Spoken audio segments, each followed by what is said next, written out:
Hello everyone, आज के इस वीडियो में हम लोग 10वीं कक्षा के साइंस का मॉडल पेपर का सलूशन देखेंगे, जिसमें है 1 से लेकर 80 तक का ऐसा इम्पोर्टेंट वीवीआई ऑब्जेक्टिव क्वेश्चन जो कि आपके मैट्रिक बोर्ड परीक्षा 2023 के लिए काफ़ी इम्पोर्टेंट है। यदि आप भी 10वीं कक्षा के स्टूडेंट हैं और आप भी सर मैट्रिक का एग्ज़ाम 2023 में देने जा रहे हैं और आपका भी टारगेट है 400 से ज़्यादा नंबर लाना, तो वीडियो को शुरू से लेकर अंत तक ज़रूर देखिएगा। तो चलिए फ्रेंड्स, बिना समय गवाएं पहला क्वेश्चन का आंसर देख लेते हैं। दोस्तों, जैसा कि आप सभी मोबाइल स्क्रीन पे आज का पहला सवाल क्वेश्चन नंबर 1 को देख पा रहे हैं। पहला सवाल कहता है कि किस दर्पण की फोकस दूरी ऋणात्मक होती है, यानी वह कौन ऐसा दर्पण होता है जिसकी फोकस दूरी यानी एफ का मान माइनस यानी ऋणात्मक होता है। तो क्वेश्चन का सही जवाब ऑप्शन बी हो जाएगा। अवतल दर्पण की फोकस दूरी ऋणात्मक होती है। उसके बाद में अगला सवाल क्वेश्चन नंबर 2 में पूछा गया है कि दर्पण की फोकस दूरी एफ और वक्रता त्रिज्या आर में क्या संबंध है। तो आप सभी को बता दें कि दर्पण की फोकस दूरी यानी एफ और वक्रता त्रिज्या आर में एफ बराबर r/2 का संबंध होता है। यदि हम इसमें मल्टीप्लिकेशन कर देते हैं तो r बराबर 2f होता है। यहीं से एक सवाल मैट्रिक एग्जाम पेपर में पूछा गया था कि फोकस दूरी वक्रता त्रिज्या की क्या होती है, तो आधी होती है, और वक्रता त्रिज्या फोकस दूरी की क्या होती है, तो दोगुनी होती है। फिलहाल इस क्वेश्चन में हमसे संबंध पूछा गया है, तो f बराबर r/2 होगा, यानी क्वेश्चन का सही जवाब ऑप्शन बी होगा। उसके बाद में अगला सवाल क्वेश्चन नंबर 3 कहता है कि समान दृष्टि के लिए दृष्टि की न्यूनतम दूरी कितनी होती है, यानी सामान्य व्यक्ति का जो आँख है वो कम से कम कितनी दूरी पर वस्तुओं को साफ साफ देख सकता है। तो क्वेश्चन का सही जवाब ऑप्शन बी हो जाएगा 25 सेंटीमीटर।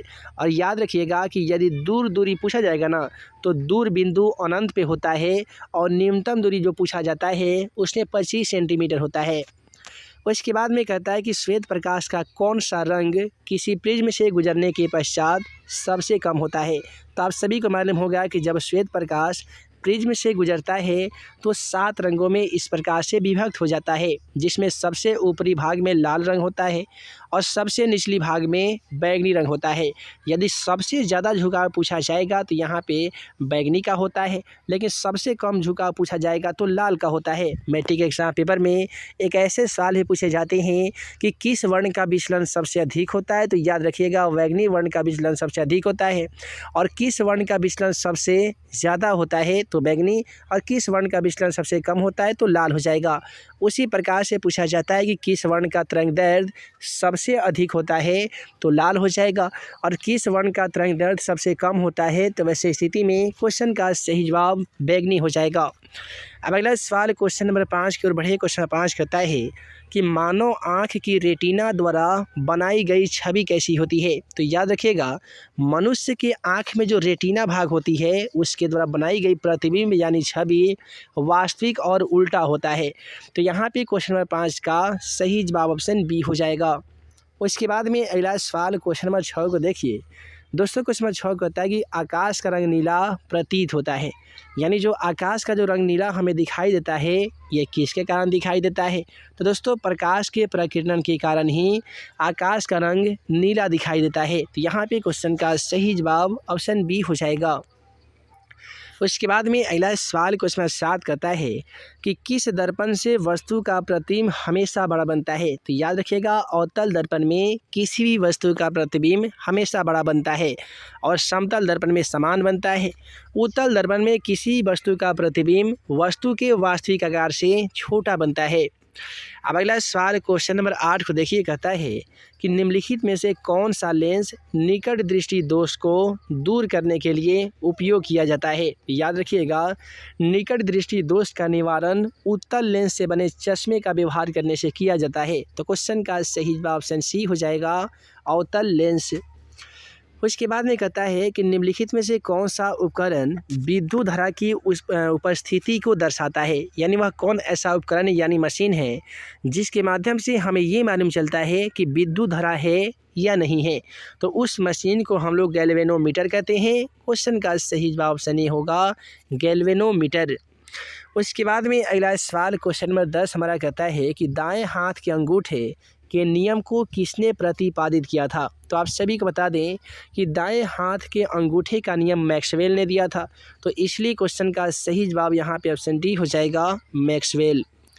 उसके बाद में अगला सवाल क्वेश्चन नंबर 11 कहता है कि विभवांतर का एसआई मात्रक क्या होता है? जैसा कि आप सभी को मालूम होगा कि विभव के अंतर को हम लोग विभवांतर कहते हैं, जिसका एसआई मात्रक वोल्ट होता है और इसे भी द्वारा सूचित किया जाता है। तो पूछा गया है कि विभवांतर का एसआई मात्रक क्या हो जाएगा? तो वोल्ट हो जाएगा। उसके बाद में अगला सवाल क्वेश्चन नंबर 12 को देखिए। क्वेश्चन नंबर 12 क्या कहता है कि निम्नलिखित में से किस संयोजन द्वारा प्रतिरोध का मान बढ़ता है?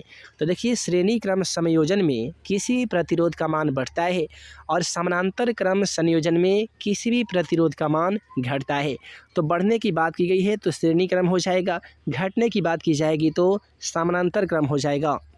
अब अगला सवाल कहता है चुंबकीय बल रेखा की प्रकृति कैसी होती है? तो आप सभी को बता दें चुंबकीय बल रेखा की प्रकृति हमेशा काल्पनिक होती है। तो क्वेश्चन का सही जवाब ऑप्शन ए हो जाएगा, काल्पनिक।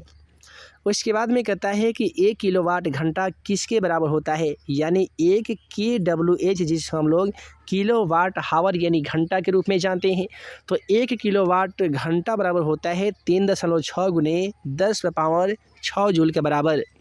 उसके बाद में आइए अगला सवाल क्वेश्चन नंबर 15 को देख लेते हैं। दोस्तों, क्वेश्चन नंबर 15 कहता है कि नवीकरणीय ऊर्जा का स्रोत क्या है? जैसा कि आप सभी को मालूम होगा कि ऊर्जा के बहुत सारे स्रोत होते हैं, जैसे कि नवीकरणीय होते हैं, अनवीकरणीय होते हैं। तो कोयले से जो प्राप्त ऊर्जा होता है ना जी, इसी हम लोग अनवीकरणीय ऊर्जा स्रोत के रूप में जानते हैं। लेकिन यदि सौर ऊर्जा पूछा जाएगा, ज्वारीय ऊर्जा पूछा जाएगा, पवन ऊर्जा पूछा जाएगा, तो ये सब के सब होते हैं ऊर्जा के नवीकरणीय स्रोत। तो इसलिए क्वेश्चन का सही जवाब ऑप्शन बी हो जाएगा, सौर ऊर्जा।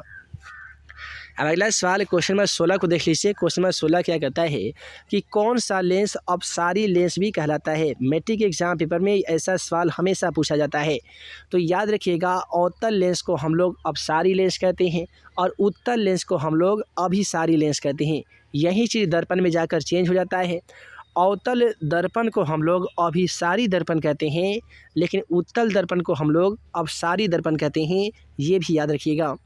अब अगला सवाल कहता है कि प्रकाश का प्राथमिक वर्ण कौन सा है? जैसा कि आप सभी को बताया जाता है कि कोई ऐसा रंग, कोई ऐसा कलर जो अन्य रंगों के मिलने से नहीं बनता है, उसे हम लोग प्राथमिक रंग यानी प्राथमिक वर्ण कहते हैं। जैसे कि लाल हो गया, हरा हो गया, नीला हो गया, ये सभी के सभी जो है ये प्राथमिक वर्ण है। दूसरा होते हैं द्वितीयक वर्ण। द्वितीयक वर्ण में क्या होता है कि एक या दो या दो से अधिक वर्ण को एक साथ मिलाया जाता है, तो जो तीसरा रंग बनता है, तीसरा कलर बनता है, उसे हम लोग द्वितीयक वर्ण कहते हैं। जैसे गोल्डन कलर हो गया, मैजेंटा हो गया, सियान हो गया। और तीसरा होता है संपूरक वर्ण। इसमें क्या होता है कि प्रकाश के सातों रंगों को जब एक साथ मिला देते हैं तो जो वर्ण यानी रंग का निर्माण होता है उसमें श्वेत प्रकाश होता है, जिसे हम लोग संपूरक वर्ण कहते हैं। अब चलिए अगला सवाल क्वेश्चन नंबर 18 की ओर करते हैं। क्वेश्चन नंबर 18 कहता है कि निम्नलिखित में से कौन नेत्र का रंगीन भाग होता है? यानी आँख के जो रंगीन भाग होता है उसे हम लोग क्या कहते हैं? तो आँख में पाए जाने वाले रंगीन भाग को हम लोग आइरिस कहते हैं। क्वेश्चन का सही जवाब ऑप्शन डी हो जाएगा। अब अगला सवाल कहता है कि 1 HP बराबर क्या होता है? देखिए, 1 HP बराबर क्या होता है? तो 746 वाट होता है। तो क्वेश्चन नंबर 19 का सही जवाब ऑप्शन ए हो जाएगा। उसके बाद में कहता है कि विशालक शीशा मैग्नीफाइंग ग्लास होता है। तो देखिए, विशालक शीशा मैग्नीफाइंग ग्लास में उत्तल लेंस का प्रयोग किया जाता है, इसलिए क्वेश्चन नंबर 20 का सही जवाब ऑप्शन बी हो जाएगा। अब अगला सवाल क्वेश्चन नंबर 21 की ओर बढ़े। क्वेश्चन नंबर 21 क्या कहता है कि जब किसी चालक तार से विद्युत धारा प्रवाहित होती है तो गतिशील कण को क्या कहते हैं? अब देखिए, किसी भी चालक तार से जब विद्युत धारा प्रवाहित की जाती है ना जी, तो उस गतिशील कण को हम लोग इलेक्ट्रॉन कहते हैं। और यही इलेक्ट्रॉन किसी भी तार में यदि करंट रहता है तो सटने से झटका मारता है, जिससे हमको लोग कहते हैं कि करंट लग गया है। तो यही गतिशील कण को हम लोग इलेक्ट्रॉन कहते हैं। अब देखिए, अगला सवाल क्वेश्चन नंबर 22 क्या कहता है कि एम्पियर घंटा मात्रक है। दोस्तों, एम्पियर घंटा मात्रक किसका होता है? तो आवेश का होता है। तो क्वेश्चन का सही जवाब ऑप्शन बी होगा, आवेश का।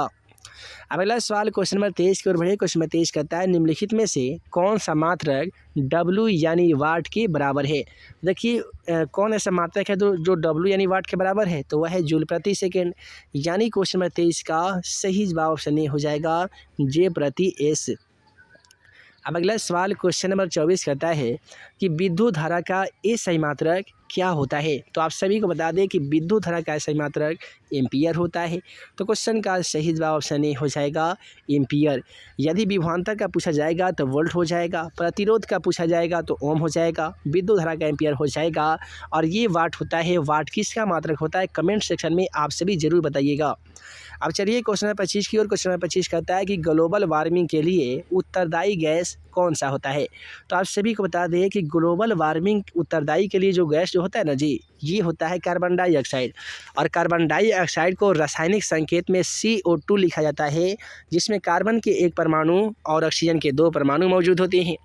अब अगला सवाल क्वेश्चन नंबर 26 कहता है कि शरीर में भोजन का पचना किस प्रकार की अभिक्रिया है। तो याद रखिएगा, शरीर में भोजन का पचना उपचयन या ऑक्सीकरण अभिक्रिया कहलाती है। तो क्वेश्चन नंबर 26 का बिल्कुल सही जवाब यहाँ पे ऑप्शन ए हो जाएगा। अब अगला सवाल करता है कि काली चूना पर जब जल डाला जाता है तो उस अभिक्रिया को क्या कहते हैं। आप सभी को मालूम होगा कि काली चूना पर जब जल यानी पानी डाला जाता है तो आग लेखन वो ढबकने लगता है, उसे हम लोग ऊष्माक्षेपीय अभिक्रिया कहते हैं। और ऊष्माक्षेपीय अभिक्रिया कहते किसे हैं, तो वैसी रासायनिक अभिक्रिया जिसमें ऊष्मा का अवक्षेप अविलय रूप में प्राप्त होता है, उसे हम लोग अवक्षेपण अभिक्रिया कहते हैं। तो क्वेश्चन का सही जवाब यहाँ पे ऑप्शन ए हो जाएगा। तो हे दोस्तों, वीडियो लंबी ना हो जिस कारण मैं इस वीडियो को यहीं पे एंड करता हूँ। आशा करते हैं कि आज का वीडियो आप सभी को पसंद आया हो। दोस्तों, वीडियो पसंद आया हो तो वीडियो को एक लाइक ज़रूर कीजिएगा, क्योंकि आपका ही एक लाइक हमें आगे आने वाली वीडियो बनाने के लिए प्रोत्साहित करता है। तो आशा करते हैं आप वीडियो को लाइक और चैनल को सब्सक्राइब जरूर कीजिएगा। हम जल्द मिलेंगे ऐसे ही 10वीं कक्षा का नए VVI इंपोर्टेंट क्वेश्चन के वीडियो लेक्चर के साथ। तब तक के लिए आप सभी को वीडियो देखने के लिए बहुत बहुत धन्यवाद।